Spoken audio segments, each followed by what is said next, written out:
پروژه لا مرکزیت ریوبرن و دارایی بو هرما کردستان جارکا دیکت بردارشتن و گوتو بیجان بو هنده دستلا به پارزگاه و ادارین سر به خوب دادان ریوبرنا کاروبارن خوین اداری و دارایی هجبوکو گهش بیدانه که ازیدتر بخواه ببینینو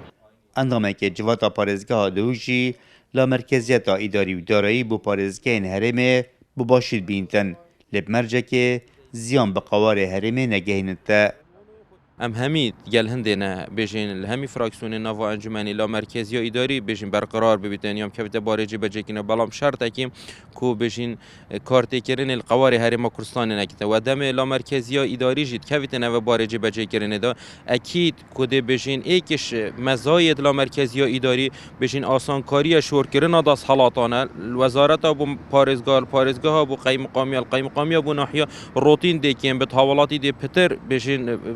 دی آسان کاری پتر بو حوالاتی نکنه و از باورت کم دم لا مرکزی یا اداری اگر جبهه بیتنم پارزگاه ها دو که رنگل هر سه پارزگاه هندی تر دیم مفادات تر بین چون که اگر بیا و نسبه دهات هرما کردستان پتر الپارزگاه ها دو که شارزایی که آبوری جید بینتن کب جبجه کرنا لمرکزیت دارایی بری یا اداری دمفایی که مازن گهین تا پارزگاه هرمه بی ادارین سر بخواو خود بیت اگر پیشکفترین مازنو به پنگاوه که باش دبینتن جبو گشه کرنا هرما کردستانه شێوەزێکی باشە هەگەر هاتو ئەم بێژین دەسەڵات هاتە شۆرکردن دەسەڵاتە دارایی یعنی دەسەڵاتە دارایی هەگەر هاتە شۆرکردن وەک نظامێت فدرالی واتە هەر پارێزگەهەکێ داهاتی خۆ پارێزگەها خۆ صرف کرد من ضمنها حتى موچە و پرۆژە و تا دوماییگە بێگومان ئەوەوێ چەندێ ڕۆناگەهینێت کو هەرێما کوردستانی سەر ئاستی پارێزگەها لامەرکەزیەتەوە ساکو ببدە چهار پارچه‌ای نخێ دیتنا من الدیف آراستا گشتی یا هرما کردستان که دسالات ناوند دان هرما وکل حولیره برانبر به چند شیوازه که دسالات دارایی بیت دان سر آست پارێزگاه ولی تأکیدت کم پیدانا دسالات دارایی بو انجمن پارێزگاه خراب نینه دیتنا من چون که